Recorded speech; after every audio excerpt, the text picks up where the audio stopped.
رحم اللہ من قرأ الفاتحہ.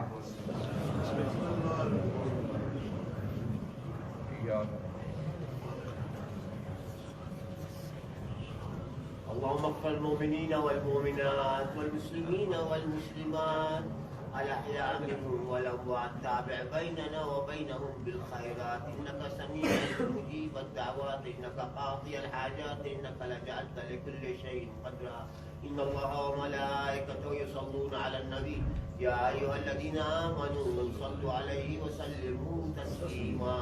اللهم صل على محمد وآل محمد. لا حول ولا قوة إلا بالله العلي العظيم. بسم الله الرحمن الرحيم. الحمد لله رب العالمين. الحمد لله الذي يخلق ولم يخلق ويرزق ولا يرزق ويطعم ولا يطعم ويميت الأحياء ويحيي الموتى وهو حي لا يموت بيده الخير وهو على كل شيء قدير. نعم المولى ونعم النصير. حسبنا الله ونعم الوكيل. ثم الصلاة والسلام والتحية والإكرام على سيدنا ونبينا وطبيب نفوسنا أبي القاسم المصطفى محمد. اللهم صل على محمد وآل محمد وعلى آله الطيبين الطاهرين المعصومين المظلومين الهداة المهديين الذين أذهب الله عنهم الرجس وطهرهم تطهيرا.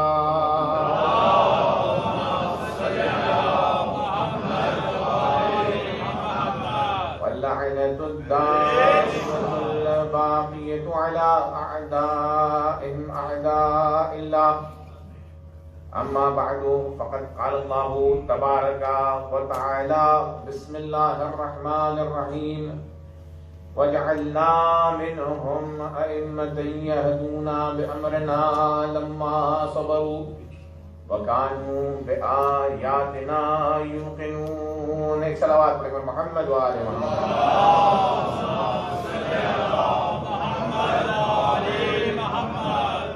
عزیزان گرامی، سلسلہ مجالس کا یہ 5واں سلسلہ ہے اور آج 4 محرم الحرام ہے.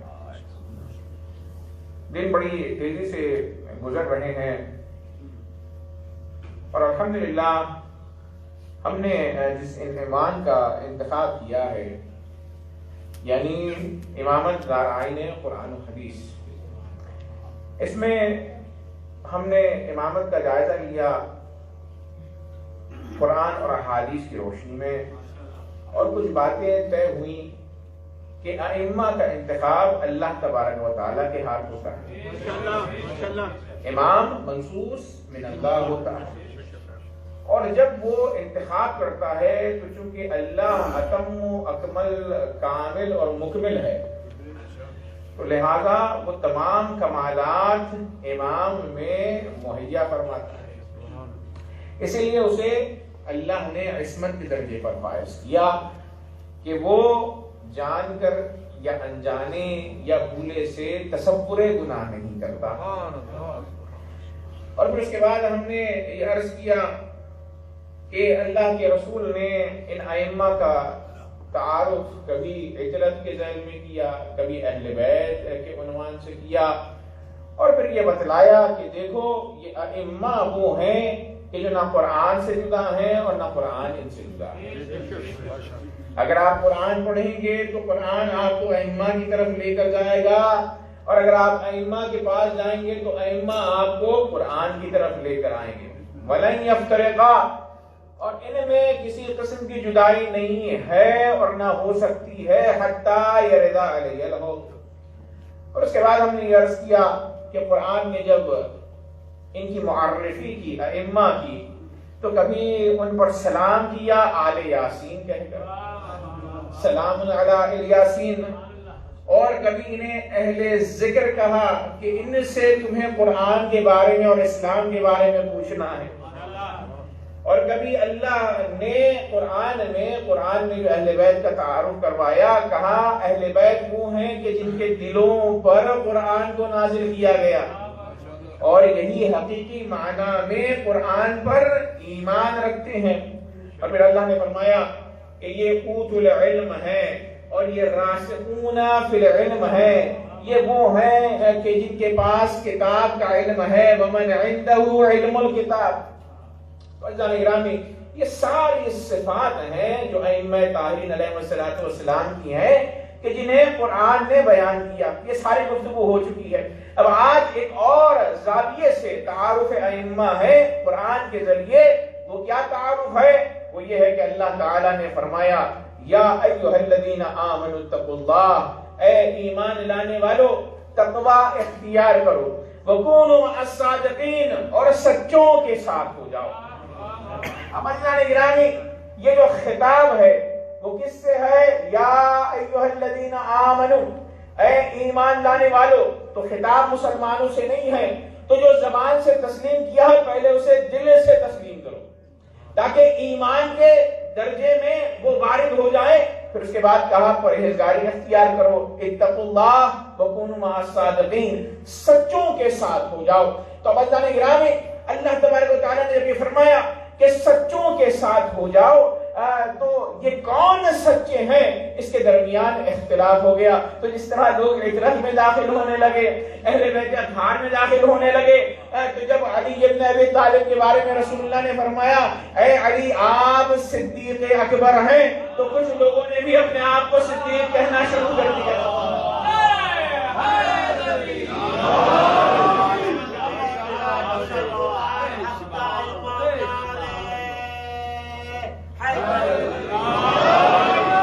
اور اس کے بعد رسول اللہ نے فرمایا فاطمہ الزہرا صدیقۃ الکبریٰ ہے، تو کچھ بیویوں نے کہا ہم صدیقہ ہیں۔ تو اب مسلمان پریشان ہو گیا کہ بھئی صدیق کون ہے، اصل صدیق کون ہے۔ توجہ نگرامی توجہ فرمائیے گا کہ اللہ تبارک و تعالیٰ نے یہ جو فرمایا ہے جملہ بہت اہم ہے۔ قرآن کو جب پڑھیں تو اس کے معنی پر دقت ہونی چاہیے۔ اللہ نے کہا اے ایمان لانے والو تقوی اختیار کرو اور سچوں کے ساتھ ہو جاؤ۔ اس کا مطلب کیا ہے؟ پہلی سیڑھی اسلام ہے، اس کے بعد ایمان ہے دوسری کلاس، پھر تیسری کلاس تقوی ہے، اور سب سے بڑی جو کلاس اور درجہ ہے وہ سچوں کے ساتھ ہونا ہے۔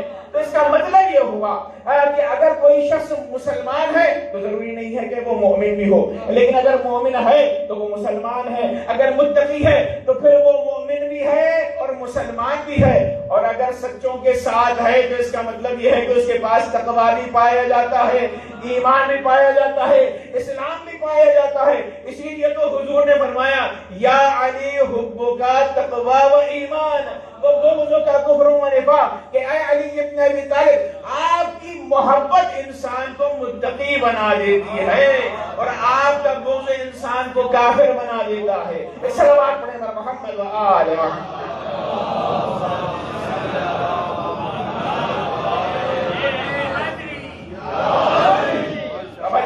جو علی کے ساتھ ہوا تو اس کے پاس تقویٰ بھی ہے، اس کے پاس ایمان بھی ہے، اس کے پاس اسلام بھی ہے، لیکن جو علی کے ساتھ نہیں ہوا تو اس کا مطلب یہ ہوا کہ نہ اس کے پاس صحیح معنی میں تقویٰ ہے، نہ صحیح معنی میں ایمان ہے، نہ صحیح معنی میں اسلام ہے۔ اسی لیے جائیے علماء اور فقہاء جب بھی فقہی کتابوں میں مومن کا لفظ استعمال کرتے ہیں تو اس سے مراد شیعہ حیدر کرار ہوتا ہے۔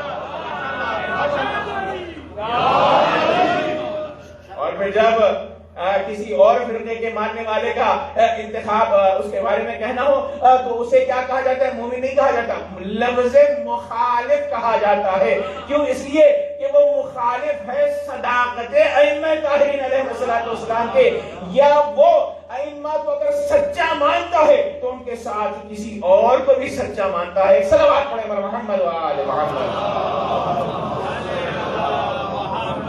آئے غلام بن کے، آئے تو تھے غلام بن کے رفیق بن گئے، آئے غلام بن کے رفیق بن گئے، وہ رفتہ رفتہ دین میں شریک بن گئے. اس کی شرارتوں کی رفتار دیکھیے، یہ صدقہ کھاتے کھاتے صدیق بن گئے.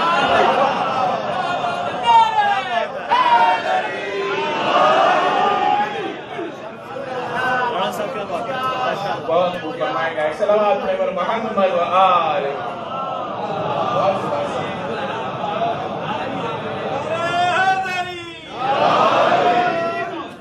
ایسے مقامات پر ہم کہتے ہیں مرحبم بناصرنا، جو ہماری مدد کرے اس عنوان سے اس پر مرحبا ہوئے. صلوات پڑھیں بر محمد و آل.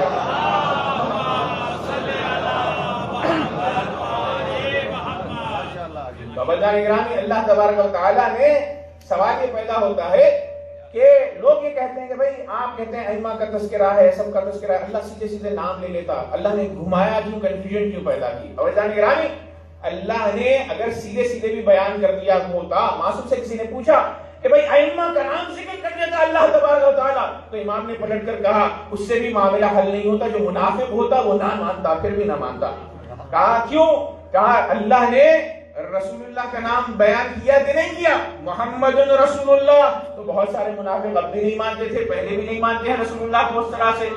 اور محمد رسول اللہ کہنے کے باوجود نہ نصارہ نے قبول کیا ہے، نہ کفار نے رسول اللہ کو قبول کیا ہے، نہ یہودیوں نے قبول کیا ہے. اللہ نام لے لیتا تو کل کو کوئی اٹھ کر کہتا کہ مثلا اللہ کہتا ہے کہ علی پہلے خلیفہ ہیں، امام حسن دوسرے خلیفہ ہیں، تو سب اپنے بچوں کے نام علی اور حسن رکھتے تاکہ خلافت میں نفوذ ہو جائے. اور اس کی دلیل ہی یہی ہے کہ جب علی کو صدیق کہا تو دوسروں نے اپنے آپ کو صدیق کہلانا شروع. ایک صلوات پڑھیں بر محمد و آل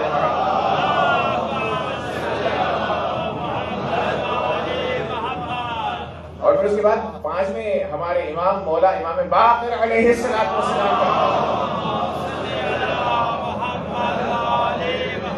دیکھو قرآن وہ کتاب ہے کہ جس میں کوڈز ہیں اور اس کی تفصیل راسخون فی العلم کے پاس ہے. اگر تم یہ کہو کہ اللہ تعالیٰ نے امام کے نام کیوں بیان نہیں کیے، تو سب سے بڑی بات یہ ہے کہ اللہ نے بہت کچھ بیان نہیں کیا جو کہ بزبان رسول اور نفس رسول بیان ہوا ہے. مثلا اللہ نے کہا نماز پڑھو، کہاں لکھا ہے 4 رکعت پڑھو، 3 رکعت پڑھو یا 2 رکعت پڑھو؟ اللہ نے کہا نماز پڑھو، کس نے بتلایا کہ صورتیں کس رکعت میں پڑھنی ہے اور تسبیحات اربع کس رکعت میں پڑھنی ہے؟ تو ظاہر ہے وہ رسول اللہ نے بتلایا. تو اسی طریقے سے پھر امام نے کہا، اللہ نے کہا وَلِلَّهِ عَلَى النَّاسِ حِجُّ الْبَيْتِ مَنِ اسْتَطَاعَ إِلَيْهِ سَبِيلًا، جس کے پاس استطاعت ہے وہ جائے حج بجا لائے. لیکن اللہ نے یہ نہیں بتلایا کہ 7 طواف تمہیں کرنے ہیں. تو وہ جو 7 طواف اور حج کا مناسک حج کا طریقہ ہے وہ رسول اللہ تمہیں بتلائیں گے. تو اسی طرح اللہ نے کہا سچوں کے ساتھ ہو جاؤ. اب رسول نے بتلا دیا ہے کہ سچے کون ہیں. اور نہ بتانا عزیزان گرامی یہ ایمان کی پرکھ کے لیے ہے، امتحان کے لیے ہے. توجہ کا تعلیم عزیزان گرامی، امتحان میں بھی ہم جاتے ہیں تو جو لوگ آپشنل کوشچن کے جواب دیتے ہیں ان کے سامنے 4 سوال ہوتے ہیں.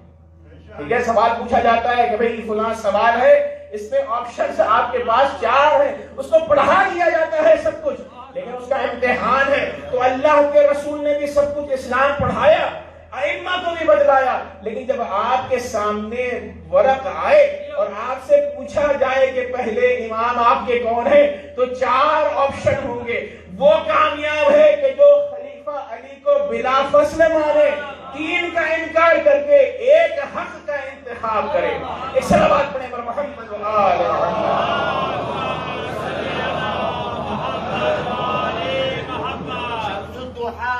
بدر الدجى سطر العلا نور الهدى ہے 4 پتھر مکہ میں، ہے 4 پتھر مکہ میں، وہ چھپے نہیں کو غاروں میں. تم 3 کو پتھر مارتے ہو لاکھوں اور ہزاروں میں، 1 پتھر کالے رنگ کا ہے، تم جس کو بوسے دیتے ہو پھر اسی منہ سے تم کہتے ہو کہ کچھ فرق نہیں ان 4 میں.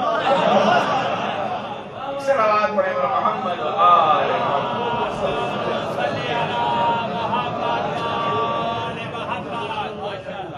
عزیزان گرامی، اللہ کے رسول نے کہا، اللہ نے فرمایا سچوں کے ساتھ ہو جاؤ۔ اب ظاہر ہے اللہ جس کو امام بناتا ہے، علم دیتا ہے، تو ہم نے علم کے حوالے سے کہا اس کے پاس ہر چیز کا علم ہے، ظاہر و باطن ہے، قرآن کا وہ عالم الغیب ہے۔ اور جب اللہ کسی کو سچا کہے تو وہ ایسا ویسا سچا نہیں ہوتا ہے، توجہ کا طالب۔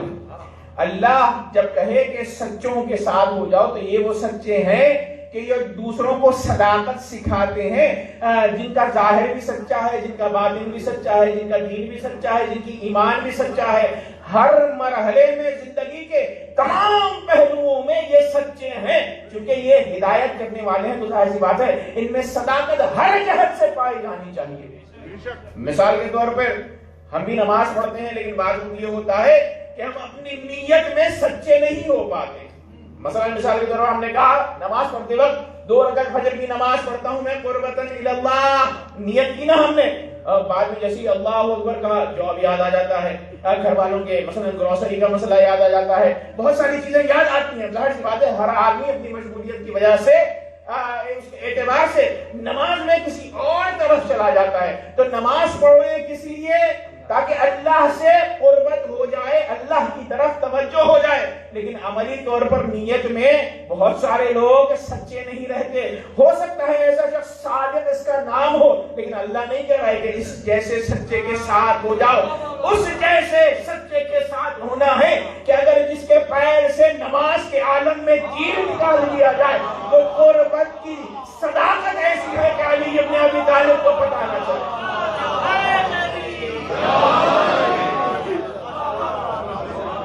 سب مل کر صلوات پڑھے محمد و آل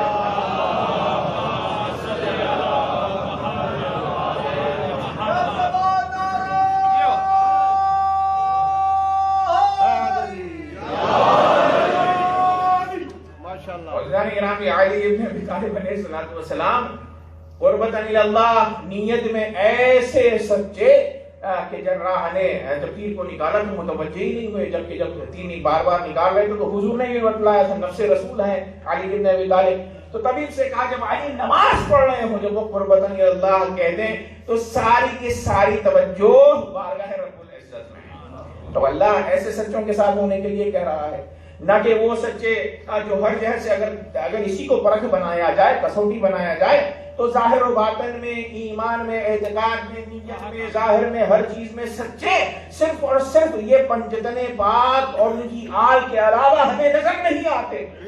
کیوں؟ اس لیے کہ جنہوں نے مثلا مثال کے طور پر جو پہلے صحابی گزرے ہیں ان میں صداقت کو اگر زندگی میں ان کی ڈھونڈا جائے تو ظاہر سی بات ہے وہ پورے معنی میں 100% سچے اس لیے نہیں ہیں کیونکہ جب بیوی فدق کے معاملے کو لے کر گئی تو انہوں نے رسول اللہ کی جانب ایک روایت تو منسوخ کیا کہ جو مخالف قرآن ہے، کہ انہوں نے کہا میں نے رسول اللہ سے سنا نحن معاشر الانبیاء لا نعرف، ہم انبیاء میراث نہیں چھوڑتے۔ تو بیوی نے کہا یہ درست نہیں ہے، یعنی بیوی بتا رہی کہ آپ صدیق نہیں ہو سکتے اس لیے کہ قرآن کہہ رہا ہے کہ وَوَرِثَ سلیمان و داؤد، سلیمان نے داؤد سے میراث پائی۔ اگر وہ نبی میراث پا سکتا ہے تو فاطمہ الزہرا رسول اللہ سے کیوں کر میراث نہیں پا سکتا؟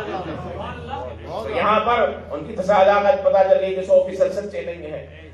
دوسرے شخص جو تاریخ میں بڑے صحابی گزرے ہیں، ظاہر ہے وہ ایمان میں پوری طرح سچے نہیں تھے، ایمان میں بھی سچا ہونا ضروری ہے تمام زندگی کے گوشوں میں۔ تو انہوں نے ایک مرتبہ خود فرمایا ہے کہ صلح حدیبیہ میں رسول اللہ کی رسالت پر ایسا شک ہوا کہ ایسا شک پہلے کبھی نہیں ہوا، یعنی اس کا مطلب یہ ہے کہ وہ ایمان میں صادق نہیں تھے۔ اور پھر اس کے بعد ایک اور شخص جو بڑے صحابی تیسرے گزرے ہیں، روایت یہ کہتی ہے کہ جب وہ بیت المال تقسیم کر رہے تھے تو انہوں نے محمد و آل محمد کے چاہنے والوں پر پابندی کی، اور پھر اس کے بعد مال دیتے رہے کسے؟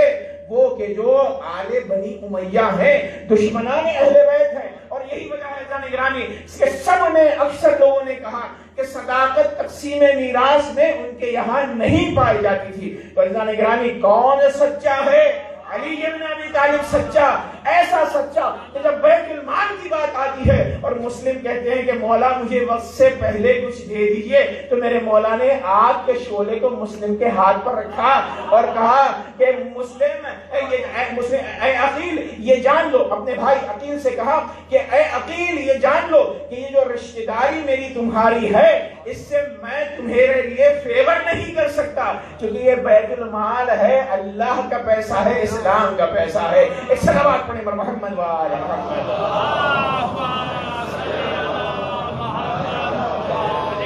بیت المال میں صداقت علی ابن ابی طالب کے پاس کہ اپنے بھائی جناب عقیل کو جب انہوں نے کہا، روایات یہ کہتے ہیں یا کچھ زیادہ مانگ لیا تھا یا وقت سے پہلے وظیفے کو مانگ لیا تھا جو ان کا بیت المال سے تھا، پھر میرے مولا نے نہیں دیا اور ان کے ہاتھ پر شعلہ رکھا تاکہ تنبیہ ہو جائے کہ آئندہ اس قسم کی باتیں وہ میرے مولا کے سامنے نہ کریں۔ قدران گرامی، ہر زاویہ نظر سے اگر پرکھ رکھی جائے تو پتہ چلتا ہے کہ علی ابن ابی طالب ہی سب سے سچے ہیں۔ اور پھر اس کے بعد قدران گرامی دوسرا سمجھنے کا طریقہ کہ یہ کون سچے ہیں جن کے ساتھ ہونے کا حکم دیا جا رہا ہے، تو ایک طریقہ بھی ہے۔ وہ کیا طریقہ ہے؟ وہ یہ طریقہ ہے کہ جہاں جہاں سچ ہوگا وہاں پر حق و حقیقت ہوگی۔ یعنی اگر اس لفظ سچ کو اٹھایا جائے اور اس کی جگہ حق کو رکھ دیا جائے تو بالکل بجا نظر آئے۔ ظاہر سی بات ہے جو سچ ہے وہ حق ہے، جو حق ہے وہ سچ ہے، اس میں کوئی دو رائے نہیں ہے۔ تو آپ دیکھ لیجئے حق کہاں پر ہے، تو حضور نے فرمایا علی مع الحق والحق مع علی۔ رسول یہ کہنا چاہتے ہیں کہ علی سچ کے ساتھ ہے اور سچ علی کے ساتھ ہے۔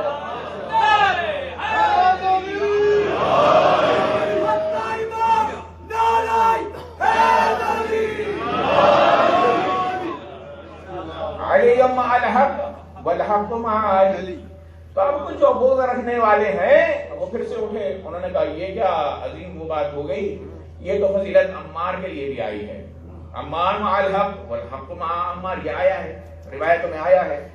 تو عزیزان گرامی سب سے پہلے عمار کے حوالے سے میں عرض کروں کہ حضور نے یہ بات عمار کے لیے کیوں کی، تاکہ یہ پتا چل جائے کہ جو جنگ صفین میں آئے ہیں تو حق عمار کے ساتھ ہے، علی ابن ابی طالب کے ساتھ ہے۔ لیکن عزیزان گرامی عمار کے لیے حضور نے ایک جملہ نہیں کہا جو علی ابن ابی طالب کے لیے کہا، عمار کے لیے کہا عمار مع الحق والحق مع عمار، الحق مع علی والعلی مع الحق۔ لیکن علی کے لیے ایک جملہ اضافی ہے، فرمایا یدور الحق حیث ما دار علی، علی جہاں جہاں جاتا ہے حق پیچھے پیچھے علی کے آتا ہے۔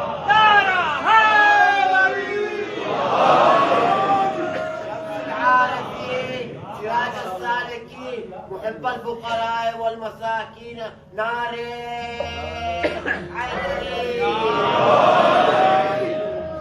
كل إمام كل إمام حق إمام نار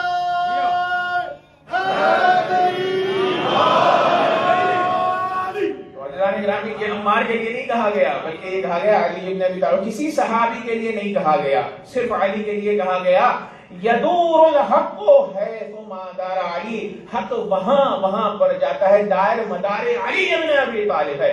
یعنی اگر علی ابن ابی طالب مرکزیت میں ہو تو حق اطراف علی گھومتا ہے۔ تو یہ دوسرا طریقہ ہے سچوں کو سمجھنے کے لیے۔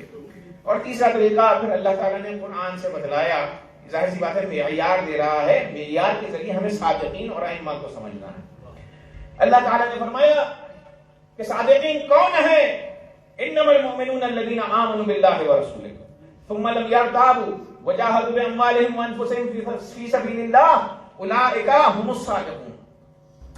اللہ فرماتا ہے انما المؤمنون الذين آمنوا بالله ورسوله، مومنین فقط اور فقط وہ ہیں کہ جو اللہ اور رسول پر ایمان لائے، ثم لم يرتابوا، اور اس ایمان سے کبھی نہیں پھرے زندگی میں، وجاہدوا باموالہم وانفسہم فی سبیل اللہ، اور انہوں نے اللہ اور رسول کی بارگاہ میں وجاہدوا فی سبیل اللہ باموالہم وانفسہم، اللہ کی راہ میں انہوں نے مال اور نفس سے جہاد کیا، یعنی جانیں بھی دی ہیں اور مال بھی خرچ کیا ہے۔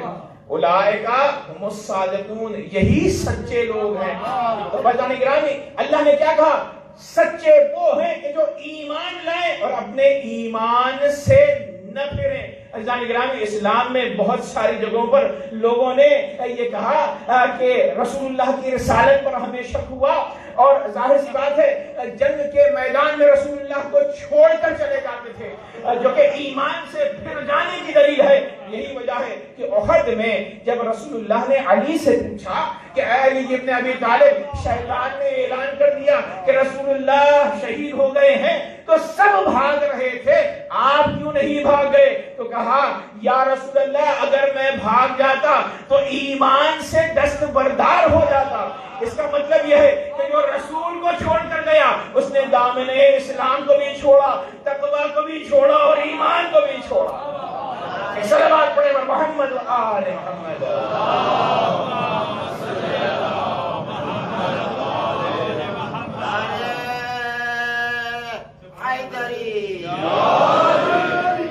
وجاہدوا باموالہم وانفسہم فی سبیل اللہ، مجاہدت کرتے ہیں اپنے مال سے، اپنے نفس سے اللہ کی راہ میں۔ تو علی جیسی مجاہدت کس نے کی؟ نفس، رسول اللہ نفس بیچ کر سوئے، تو اللہ نے فرمایا وَمِنَ النَّاسِ مَن يَشْرِي نَفْسَهُ ابْتِغَاءَ مَرْضَاتِ اللَّهِ وَاللَّهُ رَءُوفٌ بِالْعِبَادِ۔ تو مالی مجاہدت بھی علی ابن ابی طالب جیسے کسی نے نہیں کی ہے، اور ظاہر سی بات ہے جان، ظاہر ہے ہر جنگ میں سپہ سالار رہے ہیں، لوگ علم لے کر جایا کرتے تھے اور بھاگ کر آ جایا کرتے تھے، تو رسول اللہ پھر اس کے باوجود بھی علم اٹھانے کا بڑا شوق تھا بھاگنے والوں کو۔ تو رسول اللہ نے خیبر میں پوچھا کہ بھاگ کیوں رہے ہو؟ تو لوگوں نے یہ کہا کہ نہیں، علمدار ہی جو جس نے علم اٹھایا تھا وہ بھاگ رہے تھے، تو جب وہ نہ ہوں گے تو ہم کیا کریں گے، وہ کمانڈ وہ دینے والے ہیں۔ اور ظاہر سی بات ہے جب ان سے پوچھا گیا تو انہوں نے عذر یہ رکھا کہ لشکر بھاگا تھا، ہم نہیں بھاگے تھے، لشکر بھاگا تھا اس لیے ہم چلے آئے۔ فیضان گرامی، رسول اللہ نے کہا کل میں علم اس کو دوں گا کہ جس کے ساتھ لشکر مل کر رہے گا، نہ جو بھاگتا ہے نہ بھاگنے دیتا ہے۔ فرمایا لَأُعْطِيَنَّ الرَّایَةَ غَدًا رَجُلًا كَرَّارًا وَغَیْرَ فَرَّارٍ۔ ایک صلوات پڑھیں محمد و آل محمد۔ بیٹھا ہے مشکلات کے رستے میں ہار کے، بیٹھا ہے مشکلات کے رستے میں ہار کے، او بد نصیب دیکھ علی کو پکار کے۔ مرحب کا قتل بھی کوئی خیبر میں قتل تھا، پھینکا تھا ذوالفقار کا صدقہ اتار کے۔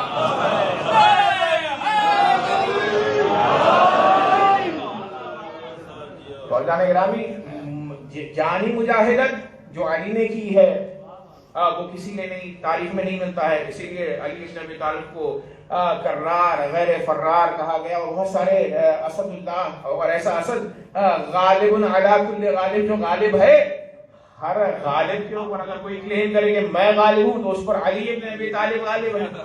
بھائیان گرامی، جان سے بھی علی کے جیسی کسی صحابی نے مجاہدت نہیں کی، اور نہ مال سے مجاہدت کی۔ توجہ کا تعلیم بھائیان گرامی، چونکہ علی وہ ہیں کہ جن کا انفاق جب اللہ کی راہ میں علی نے خرچ کیا تو اللہ تعالیٰ نے آیتیں اتاری۔ روایت یہ کہتی ہے کہ میرے مولا نے ایک مرتبہ دن میں دیا، انفاق کیا اللہ کی راہ میں، رات میں دیا، چھپا کر دیا، بتلا کر دیا۔ تو مولا بتلانا چاہ رہے تھے کہ بھائی جو ڈونیشن ہے، جو اللہ کی راہ میں انفاق کرنا ہے فی سبیل اللہ، اسے رات میں بھی دیا جا سکتا ہے، دن میں بھی دیا جا سکتا ہے، دکھلا کر اس لیے دو تاکہ لوگ سیکھیں کہ اللہ کی راہ میں دیا جاتا ہے، چھپا کر اس لیے دو تاکہ ہمیشہ شیطان چونکہ لگا ہوا ہے تو ریاکاری کہیں تم میں نہ آ جائے۔ تو جب چار انداز سے علی ابن ابی طالب نے انفاق کیا تو اللہ نے فرمایا الذین ينفقون اموالهم باللیل والنہار سرا وعلانیہ فلہم اجرهم عند ربهم ولا خوف علیہم ولا هم يحزنون۔ اللہ نے فرمایا کچھ لوگ ہیں کہ جو دن میں دیتے ہیں، رات میں دیتے ہیں، دکھا کر دیتے ہیں، چھپا کر دیتے ہیں، یہ وہ لوگ ہیں کہ جنہیں نہ کسی قسم کا خوف ہے نہ حزن ہے۔ اس کا مطلب کیا ہے؟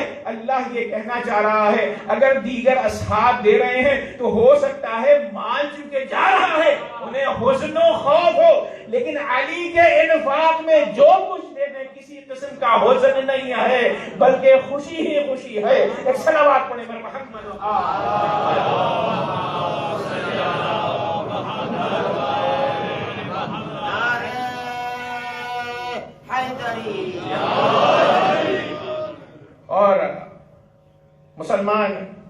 لوگ یہ کہتے ہیں کہ فلاں صحابی تھے جنہیں غنا حاصل تھا اور انہوں نے اتنا خرچ کیا، لیکن ظاہر سی بات ہے موازنہ تو خیر ہم علی ابن ابی طالب کا اصحاب سے نہیں کرتے ہیں، ہم موازنہ جب اگر کرتے ہیں تو انبیاء سے ہوتا ہے، چونکہ نفس رسول ہیں علی ابن ابی طالب۔ یعنی ہر صفت یعنی جو بھی کمال صفت کمالی ہے اس میں اصحاب میں علی ابن ابی طالب عدم معنی میں ہے۔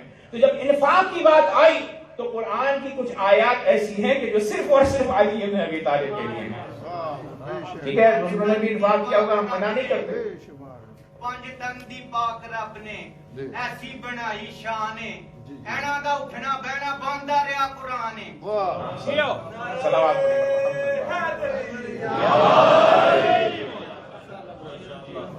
تو انفاق تو سب نے کیا، لیکن ایک مرتبہ ایک آیت ایسی ہے جو مولا علی کے لیے ہے صرف اور صرف۔ تو اللہ تبارک و تعالیٰ نے جب یہ دیکھا کہ کچھ اصحاب رسول اللہ کے پاس آتے ہیں اور کان میں بات کرتے ہیں تو کچھ لوگوں کی دل آزاری ہوتی ہے کہ بھئی کیا ہو رہا ہے، اور اس کو عربی زبان میں نجوا کہتے ہیں۔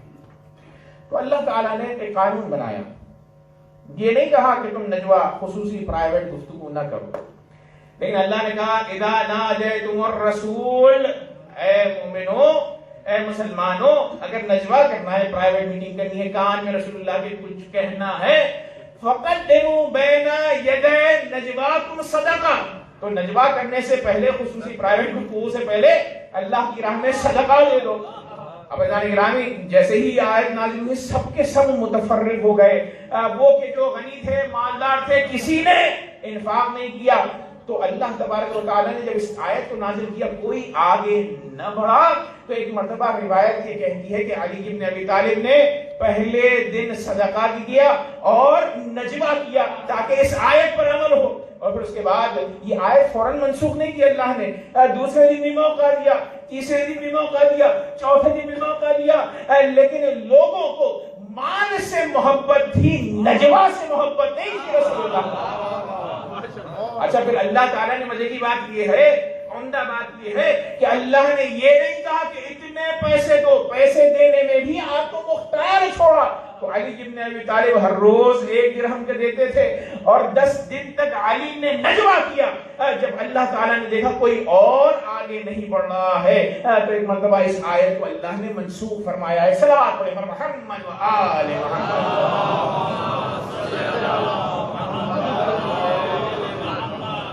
یہ وہ آیت ہے کہ جس پر صرف اور صرف علی ابن ابی طالب نے عمل کیا، اور پھر اس کے بعد جب علی نے اللہ کی راہ میں دیا تو ایسا دینا پسند آیا کہ اللہ نے ولایت کا اعلان کر دیا، فرمایا انما ولیکم اللہ ورسولہ والذین آمنوا الذین یقیمون الصلاۃ ویؤتون الزکاۃ وہم راکعون، اللہ تمہارا ولی ہے، رسول تمہارے ولی ہیں، اور وہ ولی ہیں کہ جو نماز کو قائم کرتے ہیں اور حالت رکوع میں زکوٰۃ دیتے ہیں۔ توجہ طالب جانے گرامی، تو علی ابن ابی طالب نے زکوٰۃ یعنی ایک عبادت میں 2 عبادتوں کو شامل کیا۔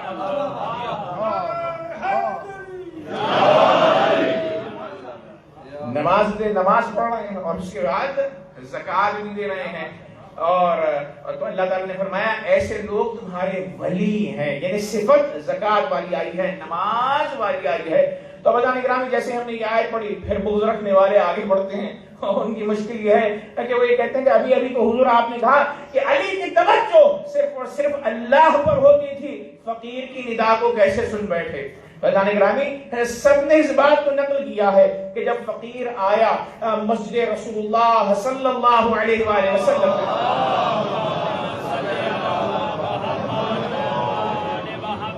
تو ایک مرتبہ اس نے تمام مسلمانوں سے کہا کہ میں رسول اللہ کی مسجد سے متوسل ہوا ہوں، میں نیاز مند ہوں، مجھے کچھ دیا جائے، تو کسی نے کچھ بڑھ کے آگے نہیں دیا۔ تو ایک مرتبہ اسے توقع یہ تھی کہ یہاں سے میری حاجت پوری ہو جائے گی، لیکن حاجت جب پوری نہیں ہوئی تو ایک مرتبہ اس نے اللہ کو مخاطب کیا اور کہا پروردگار گواہ رہنا کہ میں تیرے نبی کی مسجد سے مانگنے کے باوجود خالی ہاتھ جا رہا ہوں. سب نے لکھا کہ جب وہ اللہ سے مخاطب ہوا تب علی نے اشارہ کیا. اس کا مطلب یہ ہے کہ علی کی توجہ اللہ کی طرف تھی. جب یہ فقیر اللہ کی بارگاہ میں آیا تو اللہ نے علی کو موظف کیا اور اس کی حاجت کو بدست علی مکمل کیا.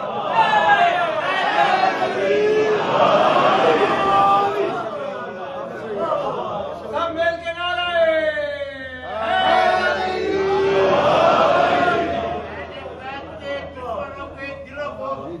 کے لیے مومن کے دلوں کو خوش کرنے کے لیے نعرہ حیدری. تو جب وہ شخص اللہ کی بارگاہ میں متوجہ ہوا اور اس نے اللہ کو مخاطب قرار دیا تب علی بن ابی طالب جو حضور ربانی میں ہے قربت الہی کی اتم منزل پر ہیں انہوں نے اس کا جواب دیا. اور پھر اس کے بعد چونکہ اللہ تعالیٰ نے یہ میرا بحث نہیں تھا لیکن چونکہ بات آ گئی ایسی عرض کر رہا ہوں. الذین یقیمون الصلاۃ ویؤتون الزکاۃ وہ تمہارے ولی ہیں کہ جو نماز قائم کرتے ہیں زکوٰۃ دیتے ہیں رکوع کی عالم میں. تو اللہ نے جو الفاظ استعمال کیے ہیں وہ پلورل ہیں یعنی جمع ہے مفرد نہیں ہے سنگولر نہیں ہے. یقیمون الصلاۃ یعنی کہ یقیم الصلاۃ یؤتون الزکاۃ جبکہ یؤتی الزکاۃ کہنا چاہیے کیونکہ علی بن ابی طالب ایک شخصیت ہے نا. تو بھائی گرامی سوال ہوا کہ جب علی اکیلے ہیں تو آیت میں جمع کے صیغے کیوں آئے ہیں؟ تو عزیزان گرامی جواب واضح ہے. سوال کرنے والے کی نادانی سوال سے پتہ چلتی ہے کہ انہوں نے ادب قرآن اور ادبیات عرب گرامر کو نہیں پڑھا.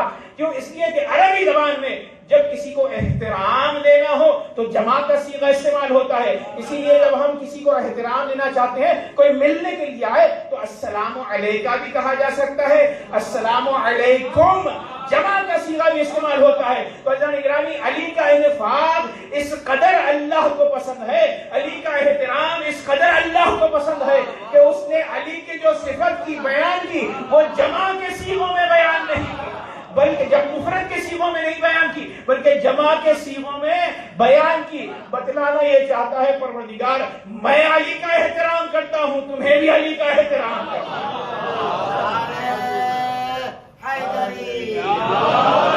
حیدر سردار زمانے دا حیدر سردار زمانے دا ایک دنیا انی کوئی نہیں بس نور دے خاک بلا دیونا اے دانش مندی کوئی نہیں کوئی ہم سے رہی تے سامنے آ میرا ویر پابندی کوئی نہیں اسی تائیے پیر علی نو منیا اے دے بات بلندی کوئی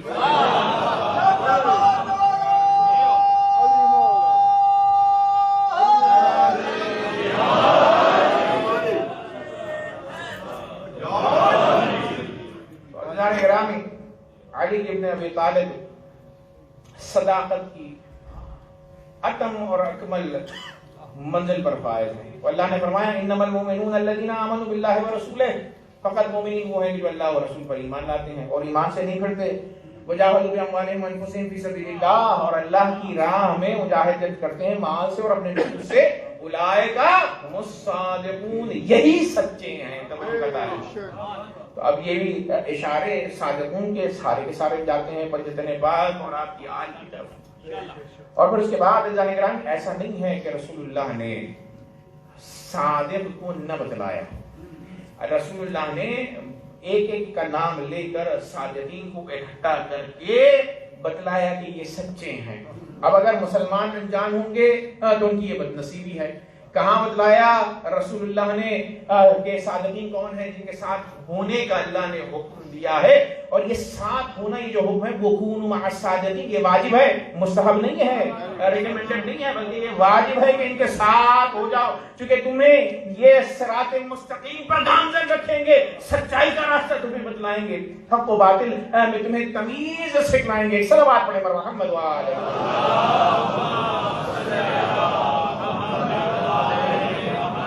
رسول اللہ نے بتلایا. جب آئے مباہلہ نازل ہوا تو اللہ تعالیٰ نے فرمایا جا ومن حاجک فیہ من بعد ما جاءک من العلم فقل تعالوا ندعو ابناءنا وابناءکم ونساءنا ونساءکم وانفسنا وانفسکم ثم نبتہل ونجعل لعنت اللہ علی الکاذبین. تعجب بات ہے اے رسول جب یہ نصارہ آتے ہیں اور وہ نہیں مانتے کہ جناب عیسیٰ نبی خدا ہیں بلکہ وہ فرزند پروردگار نہیں مانتے ہیں، اور ان کی دلیلیں یہ ہیں کہ وہ یہ کہتے ہیں کہ چونکہ یہ بغیر باپ کے پیدا ہوئے تو ظاہر سی بات ہے خدا ہیں، تو اللہ تعالیٰ نے فرمایا کہ ان مثل عیسیٰ عند اللہ کمثل آدم، عیسیٰ کی مثال اللہ کے نزدیک آدم جیسی ہے۔ تو اگر باپ کا نہ ہونا ربوبیت اور الوہیت کی دلیل ہے تو جناب آدم کو بھی خدا کہو، توجہ کا تعلق۔ پھر اس کے بعد لوگوں نے یہ کہا کہ نہیں، چونکہ رسول اللہ صلی اللہ علیہ وآلہ وسلم نے فرمایا کہ ان لوگوں نے رسول سے کہا کہ چونکہ جناب عیسیٰ مردوں کو زندہ کیا کرتے تھے تو اس وجہ سے ہم انہیں خدا مانتے ہیں، یہ کام کوئی اور نہیں کر سکتا۔ تو ایک مرتبہ جانے گرامی حضور نے فرمایا مردوں کو تو زندہ کرنا بہت سارے لوگ زندہ کرتے ہیں، جناب ابراہیم نے پرندوں کو زندہ کیا، نبی عیسیٰ نے کیا، جناب عزیر کو خود اللہ تبارک و تعالی نے اٹھایا۔ اور جانے گرامی پھر اس کے بعد میرے مولا امام رضا علیہ السلام بھی فرماتے ہیں کہ مردوں کو تو علی ابن ابی طالب بھی زندہ کیا کرتے تھے، آج ہم نے علی کو خدا اور اللہ تو نہیں کہا ہے نا۔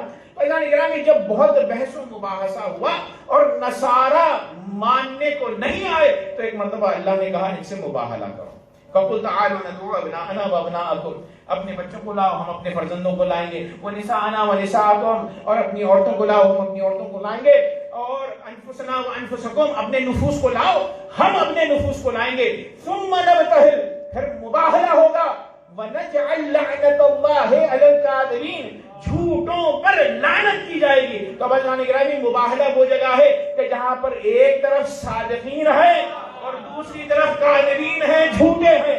تو جب رسول اللہ پنجتن پاک جب گئے ہیں، حسن کو لیا، حسین کو لیا، علی کو لیا، فاطمہ کو لیا، جب سب کو لے کر رسول اللہ گئے تو انہوں نے اس قف نجران نے جب نورانے چہروں کو دیکھا تو ایک مرتبہ کہا ایسے سچے میں دیکھ رہا ہوں کہ اگر مباہلہ کروں گا تو میں نہیں بلکہ قوم نصارہ ہلاک ہو جائے گی۔ فیضان گرامی عیسائیوں نے تصدیق کی کہ صادقین پنجتن پاک علیہ السلام ہے، اور یہی وجہ ہے کہ رسول اللہ جب ان کو پنجتن کو ساتھ لے کر گئے تو رسول اللہ نے بتلایا میں صادق ہوں، اس کا مطلب یہ ہے کہ جو بھی میرے سامنے اٹھے گا وہ کاذب ہوگا، علی صادق ہیں تو جو بھی علی کے سامنے اٹھا امت مسلمہ اس کو باطل اور جھوٹا سمجھے۔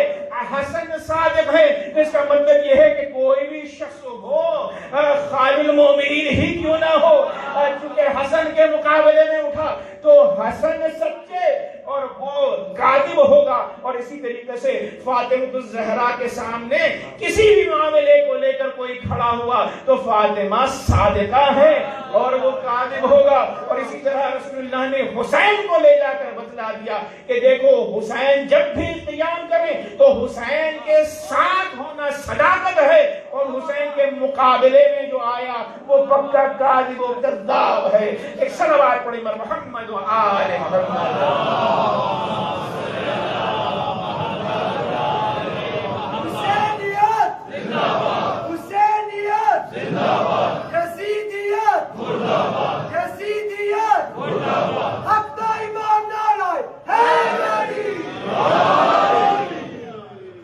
گرامی عملاً بتلایا رسول صادق امین، علی صادق، فاطمہ صادقہ، اور ظاہر سی بات ہے اور جب یہ صرف کمال کو پہنچتا ہے تو مبالغہ کا صیغہ استعمال ہوتا ہے صدیقہ۔ اور اذان گرامی یہ لقب صدیق اور صدیق بی بی کے لیے ہیں اور علی ابن ابی طالب کے لیے ہیں۔ ایک مرتبہ رسول اللہ نے میرے مولا کی جو فضائل بیان کی ہیں، لوگ کہتے ہیں فضائل کیوں ہم بیان کرتے ہیں، اس لیے بیان کرتے ہیں کیونکہ حضور نے بیان کی ہے۔ ایک مرتبہ مولا نے علی ابن ابی طالب سے کہا اے علی، اللہ نے آپ کو کچھ فضیلتیں ایسی دی ہیں کہ جو مجھے بھی حاصل ہیں۔ ہاں علی نے کون سی فضیلتیں یا رسول اللہ؟ اب زبان رسول اللہ نے فرمایا آپ کے سسر نبی اللہ خاتم الانبیاء ہیں، لیکن اللہ نے یہ کوئی شخص نہیں بنایا، میرے سسر کوئی نبی ہیں نبوت کو جو ہے وہ پہنچے ہیں، تو ظاہر سی بات ہے یہ خصوصیت آپ سے ہے کہ آپ کے سسر نبی اور خاتم الانبیاء ہیں۔ اور پھر اس کے بعد حضور نے فرمایا دوسری خصوصیت یہ ہے کہ اللہ نے مجھے بیٹے تو دیے ہیں لیکن ابراہیم اور قاسم یہ حسنین جیسے نہیں ہیں، چونکہ یہ ظاہر سی بات ہے ائمہ ہیں، اور پھر اس کے بعد جب سے ابنا انا کے ذیل میں اللہ تبارک و تعالیٰ نے انہیں بیٹے رسول کا فرزند قرار دیا وہ تو واضح ہے، لیکن رسول اللہ کی جو ظاہر سی بات ہے ان کے یہاں ولادت ہوئی جناب ابراہیم اور قاسم، کہا یہ مرتبے میں امام حسنین علیہ السلام تک نہیں پہنچتے، اور پھر اس کے بعد رسول اللہ نے ایک عظیم روایت اس کو سب نے نقل کیا ہے، کہا کہ اللہ نے آپ کو ایسی زوجہ دی ہے کہ جو صدیقۃ الکبریٰ ہے اور میری ازواج میں کوئی صدیقہ نہیں ہے۔ عزیزان گرامی، رسول اللہ صلی اللہ علیہ وسلم واضح طور پر فرما رہے ہیں کہ اگر امت میں کوئی خاتون صدیقہ ہے، صدیقۃ الکبریٰ ہے، تو وہ صرف اور صرف فاطمہ الزہرا سلام اللہ علیہ السلامات میں محمد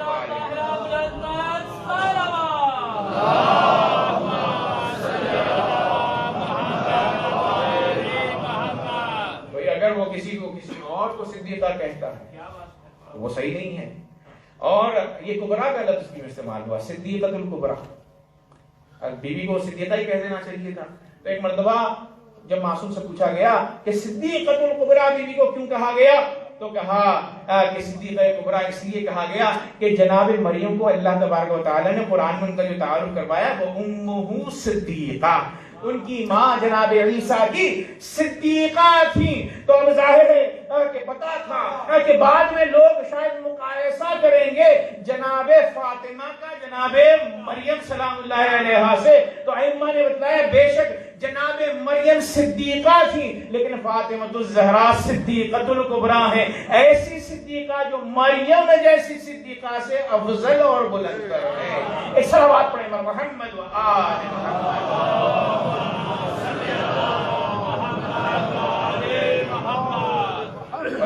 جب یہ آیت نازل ہوئی کہ سچوں کے ساتھ ہو جاؤ، تو سلمان نے پوچھا یا رسول اللہ اس آیت کے معنی کو بیان کریں۔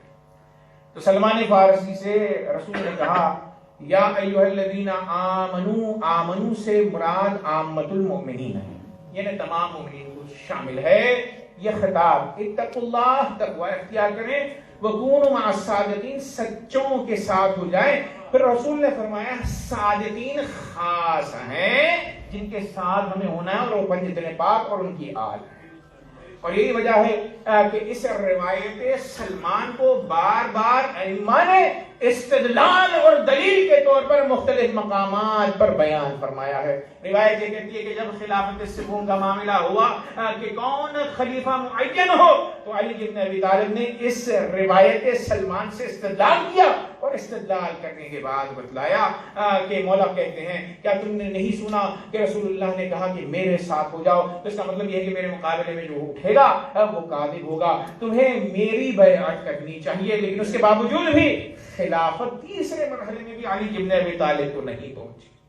اور عزیزان گرامی، تاریخ کا یہ المیہ ہے کہ آج تک مسلمان غیر صدیق کی طرف رجوع کرنے کو پسند کرتے ہیں، غیر عالم کی طرف رجوع کرنے کو پسند کرتے ہیں، جبکہ انہیں تفکر اور غور تدبر کرنا چاہیے اس طرح سے کہ پیروی اس کی جائے کہ جو تمام صفات میں اتم اور اکمل ہے۔ اور جان گرامی، یہ جو انحراف تاریخ میں وجود آیا کہ سب سے بڑے عالم، سب سے بڑے بہترین نسب رکھنے والے کو جب چھوڑا تو امت میں تفرقہ پیدا ہوا، اور جب یہ تفرقہ شروع ہوا تو چلتا ہوا یہاں تک ہم تک پہنچا۔ اور عزیزان گرامی، اس نے تاریخ میں وہ مصائب وجود میں لائے کہ جن کے لیے ہم عزاداری کرتے ہیں اور اکٹھا ہوتے ہیں۔ یعنی عزیزان گرامی، شہادت امام حسین علیہ السلام اسی صادقین کے ساتھ نہ ہونے کی وجہ سے وجود میں آئی ہے۔ لیکن عزیزان گرامی، کربلا کے میدان میں بھی ایک ایسی شخصیت تھی کہ جنہوں نے وقت پر اس بات کا اندازہ لگایا کہ سچا کون ہے اور جھوٹا کون ہے۔ اور عزیزان گرامی، وہ شخصیت کون ہے؟ جناب حر بن یزید ریاحی، کہ انہوں نے محسوس کیا کہ میں وہ ہوں کہ جس نے حسین کے راستے کو روکا، میں غلط تھا، جھوٹوں کے ساتھ تھا، لیکن اب مجھے سچوں کے ساتھ ہونا ہے۔ اجرکم اللہ، آج جناب حر کے مسائل پڑھنا چاہتا ہوں۔ عزیز، و روایت یہ کہتی ہے جناب حر جب امام حسین علیہ السلام ابھی کربلا میں وارد نہیں ہوئے تھے تو ایک مرتبہ جب ہر لشکر 1000 کا لے کر آئے تو میرے مولا نے دیکھا کہ یہ لشکر پیاسا ہے، تو اصحاب نے کہا ہم ان کا خاتمہ کر دیتے ہیں، ان پر حملہ کرتے ہیں۔ تو میرے مولا نے کہا کہ ہم رحم دل ہیں، ہم کبھی یہ کام نہیں کریں گے، انہیں پانی پلایا جائے۔ جب پانی پی کر ان میں توانائی آ گئی تو ایک مرتبہ ہر کھڑا ہوا اور کہا ابن زیاد نے مجھے بھیجا ہے، مولا میں آپ کو آگے نہیں جانے دے سکتا۔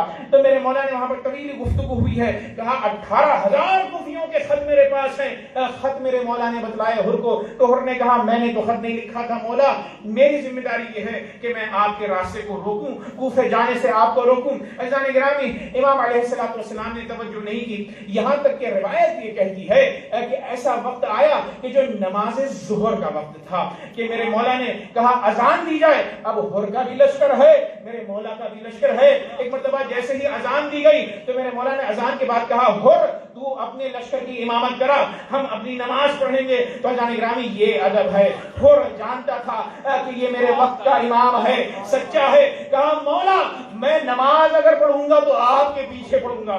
جان گرامی یہ ہدایت کے اسباب ہیں۔ نماز ختم ہوئی، میرے مولا جانا چاہتے تھے، پھر دوسرا مکالمہ ہوا۔ روایت یہ کہتی ہے میرے مولا نے کہا تو راستہ کیوں روکتا ہے، ہم واپس مدینے چلے جاتے ہیں۔ تو ایک مرتبہ یہاں پر جسارت کی، ہر نے کہا مولا میں آپ کو نہ واپس جانے دے سکتا نہ آپ کو آگے بڑھنے کوفے جانے دے سکتا ہوں، مجھے حکم ہے کہ میں آپ کو نعوذ باللہ اسیر بنا کر ابن زیاد کے پاس لے کر جاؤں۔ جیسے ہی میرے مولا حسین نے جملے کو سنا جلال آیا اور کہا کہ اے ہر اس فکر سے زیادہ موت تیرے نزدیک ہوگی۔ عزیزان گرامی یہ جملہ کہا، امام کہہ کر آگے بڑھے تھے کہ ہر نے دوسری جسارت کی، ایک مرتبہ لجام فرس پر مولا کے ہاتھ ڈالا اور گھوڑے کو روکنا چاہا۔ تو میرے مولا حیدر کرار کے شیر کو جلا لایا، کہا ثقلت کا امک یا ہر، اے ہر تیری ماں تیرے ماتم میں بیٹھے، یہ جسارت امام کے ساتھ۔ تو ایک مرتبہ عزیزان گرامی یہ جملہ میرے مولا نے جو کہا تو وہ فوراً ظاہر ہے شجاع عرب تھا،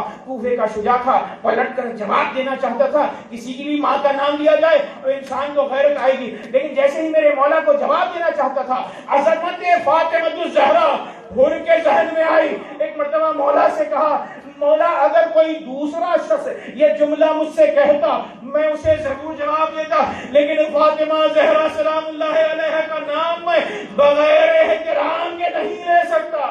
عزیزان گرامی یہاں پر ہدایت کی میرے مولا نے بنیاد رکھ دی۔ اب عزیز و حسین نے کربلا میں بسیرا کیا، وقت گزرتا گیا، یہاں تک کہ جیسے ہی صبح عاشور نمودار ہوئی تو ایک مرتبہ ہر نے عمر سعد سے پوچھا کہ کیا معاملہ ہے، کیا چاہتے ہو؟ تو کہا اب جنگ ہوگی، ایسی جنگ ہوگی کہ سر قلم کیے جائیں گے، ہاتھ پیر کاٹے جائیں گے، جسموں کو پامال کیا جائے گا۔ اب جو ہر نے سنا جسم میں لرزہ ہوا۔ روایت یہ کہتی ہے کہ گھوڑے کو الگ کیا لشکر سے، یہاں تک کہ فرات کے پاس گیا، لوگوں نے دیکھا تو پوچھا اے ہر لرز کیوں رہا ہے؟ اگر کوئی مجھ سے پوچھے کہ کوفے کا شجاع ترین فرد کون ہے تو میں تیرا نام دوں گا، کیا ارادہ ہے تیرا؟ تو عزیزان گرامی اس نے پلٹ کر کہا میں اپنے آپ کو جنت اور جہنم کے درمیان دیکھ رہا ہوں، اور خدا کی قسم میں جہنم کا انتخاب نہیں کروں گا، سچا میرا مولا حسین ہے، کونوا مع الصادقین پر مجھے عمل کرنا ہے۔ یہ کہہ کر اپنے بھائی مصعب کو لیا، اپنے فرزند دو فرزند علی و بکیر کو لیا اور اپنے غلام کو لیا۔ ایک مرتبہ میرے مولا کے لشکر کی قریب آئے اور ابواب مقتل لکھتے ہیں کہ جیسے ہی مولا کے قریب ہوئے تو ایک مرتبہ پیروں پر ڈالا اور تاریخی جملہ کہا اخطأت یا ابن رسول اللہ، اے رسول کے فرزند میں نے بہت بڑی خطا کی کہ آپ کے راستے کو روکا۔ میں یہ سمجھتا تھا کہ یہ لوگ آپ کے قتل کے در پہ نہیں ہوں گے، لیکن مجھے یہ نہیں پتا تھا کہ یہ لوگ آپ کو نواز رسول کو قتل کرنے کا پلان بنائیں گے۔ عزیزان گرامی جیسے ہی میرے مولا سے یہ کہا تو اس کے بعد ایک جملہ ہے تاریخ میں، کہا افترالی من ذالک توبہ، کیا مولا میرے لیے توبہ ہے، کیا مجھے بخش سکتے ہیں؟ اب عزیز ایک جملہ سنیے گا، اگر ہم ہوتے تو کہتے اے ہو اس وقت آئے ہو کہ جب علی اکبر شہید ہو رہا ہے، جہاں علی اصغر شہید ہو رہا ہے، بنی ہاشم و اصحاب و انصار شہید ہو رہے ہیں، دیکھیے میرے مولا کتنے بخشنے والے ہیں. ایک مرتبہ حر زمین پہ پیروں پر تھے تو اٹھایا, سینے سے لگایا اور کریم ابن کریم امام نے کہا اے حر میں نے تجھے بخشا اور میرے اللہ نے تجھے بخشا. عزیزو جیسے ہی جملے کو سنا فوراً آئے اور آنے کے بعد بیویوں سے کہا, بیویوں کے خیمے کے پاس آئے اور کہا اے بیویوں میں وہی حر ہوں کہ جس نے آپ کے راستے کو روکا, مجھے بخش دیں. بیویوں نے بھی تعصی امام میں حر کو بخشا. اب ازان گرامی جیسے ہی حر کو بخشش ملی ایک مرتبہ آیا, اب وفاداری دکھانا ہے, سچوں کے ساتھ ہونے کو بتلانا ہے. تو کہا مولا میں تو شہید ہونے کے لیے جاؤں گا لیکن میں یہ چاہتا ہوں کہ میرے دونوں فرزند آپ کی راہ میں شہید ہوں, جہاد کی انہیں اجازت دیں. 2 فرزند تھے, ایک کا نام علی دوسرے کا نام بکیر. میرے مولا نے اجازت دی, دونوں شہ سوار گئے. لڑتے لڑتے کہاں تک لڑے تھے, پشت فرس سے زمین کربلا پر آئے, بابا حر کو بلایا. اب جو حر لاشوں کی طرف دوڑے تو ایک مرتبہ جب پہنچے ہیں تو کیا دیکھتے ہیں, ابا عبداللہ الحسین دونوں بچوں کے بالین پر موجود ہیں. ایک مرتبہ کہا اے حر تیرے بچے جھانکنی کے عالم میں ہیں, بوڑھے باپ سے جوان کا مرنا نہیں دیکھا جاتا. میں کہوں گا مولا علی و بکیر فرزندان حر کا اتنا خیال, ایک وہ وقت بھی آئے گا کہ جب علی اکبر آواز دے گا تو میرے مولا کہیں گے علی اکبر عباس کی شہادت سے کمر ٹوٹ گئی اور تمہاری شہادت سے آنکھوں کی روشنائی چلی گئی. اجرکم اللہ. عزیز و لاشوں کو لایا حسین, یہ وہ حسین مظلوم ہے کہ جو ہر لاشے پر پہنچا ہے.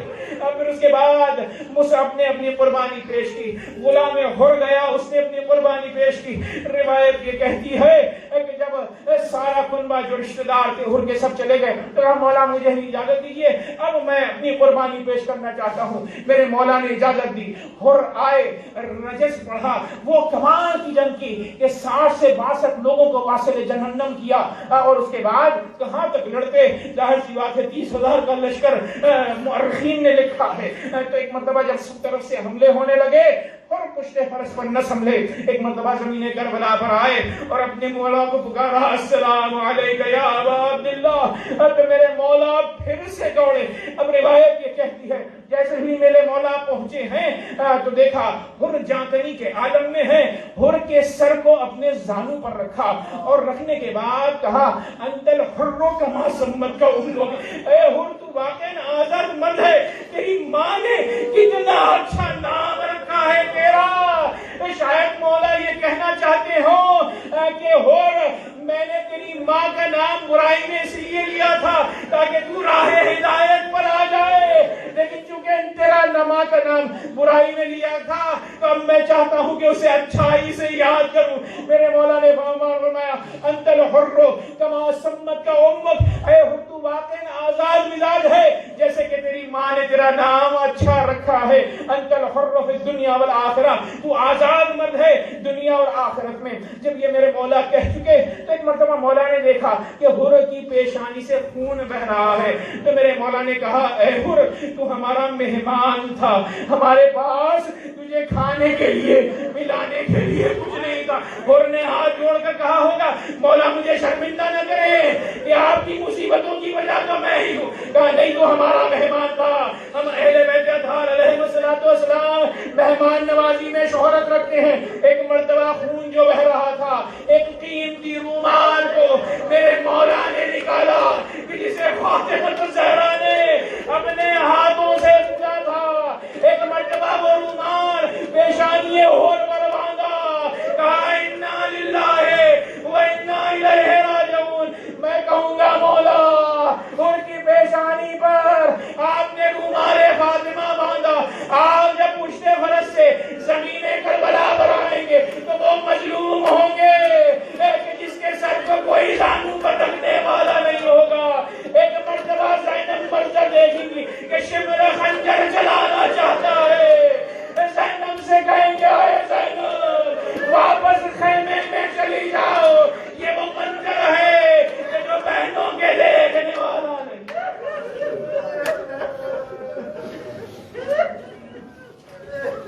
اللہ الظالمين وسيعلم الذين ظلموا آل محمد أي منقلب ينقلبون. پروردگارہ ذکر کریم کو مجھ سے اس آمین سے قبول فرما. پروردگارہ ذکر کے صدقے ہماری اور ہمارے مرحومین کی مغفرت فرما. پروردگارہ جو پریشان حال ہیں ان کی پریشانیوں کو دور فرما. پروردگارہ جو بے روزگار ہیں انہیں رزق واسع عطا فرما. پروردگارہ جو بے اولاد ہیں انہیں اولاد نرینہ عطا فرما. پروردگارہ منتقم خون حسین امام زمان علیہ السلام کے ظہور میں تعجیل فرما. اور جب ہمارے آقا و مولا ظہور فرمائے تو اس قابل بنا کے آپ کے آوان و انصار میں شامل ہیں. وآخر دعوانا الحمدللہ رب العالمین. ماتم حسین یا حسین.